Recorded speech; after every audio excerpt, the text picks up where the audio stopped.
At a time in America when most cartoons focus on the zany and wacky, designed to keep kids entertained with as many loud sounds and bright lights as possible, Hey Arnold made a name for itself with its realistic take on urban life and problems, shared by both adults and kids alike, but none of them stuck out with me more than the life of Helga G. Pataki. On the surface, Helga can seem like a very intimidating and mean-spirited person, especially to her close family and friends. And yes, it is no secret that she could be rude, abrasive, and even downright dismissive of the feelings of others. But we have to remember that Helga, as well as the majority of the people around her, are kids. We can easily brush this off as the whims of a child simply going through a tomboyish phase in life.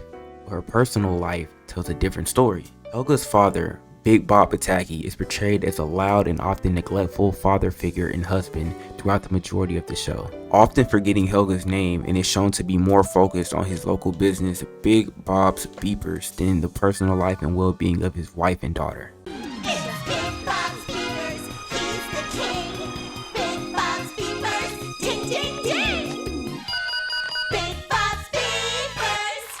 I'm Big Bob Pataki, the Beeper King. Remember, we'll beat any advertised price unless it's lower. Come on down to our Beeper Emporium this Saturday for our annual spelling bee sale. If my daughter Helga doesn't win the contest, you get your first beeper free. And remember, Big Bob's Beepers. Yes, daughter, as in singular, since Helga does have an older sister named Olga who is given majority of the family's attention. For the first time, we see Helga get treated as a child with emotional trauma and not just a mean-spirited kid out to make everyone's life a living hell. Dr. Bliss knows how her behavior is simply a defense mechanism created to help her cope with her emotionally absent father and alcoholic and neglectful mother, which is shown very early on in the episode when Bob is on the phone with who I assume is Dr. Bliss, openly shouting his disapproval of Helga's need for therapy. We see her mother drinking one of her daily quote-unquote smoothies, which is obviously meant to be a symbol for alcoholism, as she is often depicted in a dazed or disoriented state. I believe it is also worth mentioning that in this 25-second conversation between her and her parents, it is being held in the Pataki's trophy room. First introduced in season 1 episode 15 titled Spelling Bee, it is stated to be a room dedicated to the accomplishments of Olga, Helga's older sister. We even learn in said episode that Olga won her school spelling bee with the word qualm, Qualm.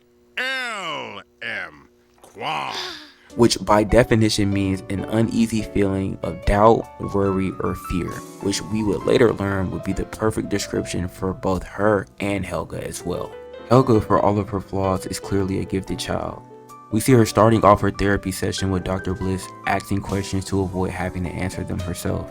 In her deflection, we see her mention that Edward Hopper painting on the wall. You like Edward Hopper? I do. Yeah, he's okay. He's a little simple, though. And what's his deal with women, anyway? Edward Hopper was an American painter who often explored themes of loneliness and isolation, often depicting people as alone or near others but emotionally isolated. These are also common themes that you can not only find in the show Hey Arnold itself, but in Helga as well, as she often feels like a loner at school, and even when she is around her family members, while they are still physically near her, she still feels emotionally worlds apart.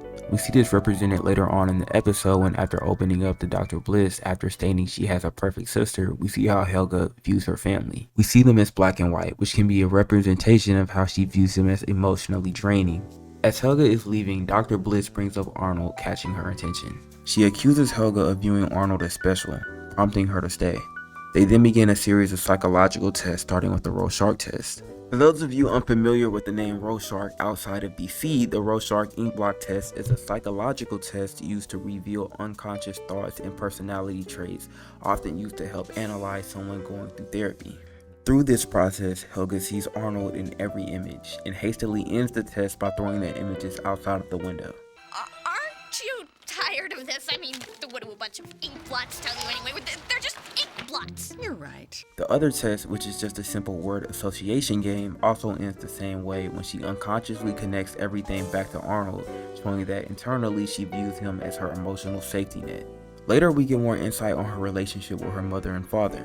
Helga tells a story of how when she was late for school the previous day, she finds her mother passed out behind the couch. When she questions her about her missing lunch, she pulls her lunchbox outside of the oven, which contains Moist towelettes, an individual packet of crackers, and a can of shaving cream.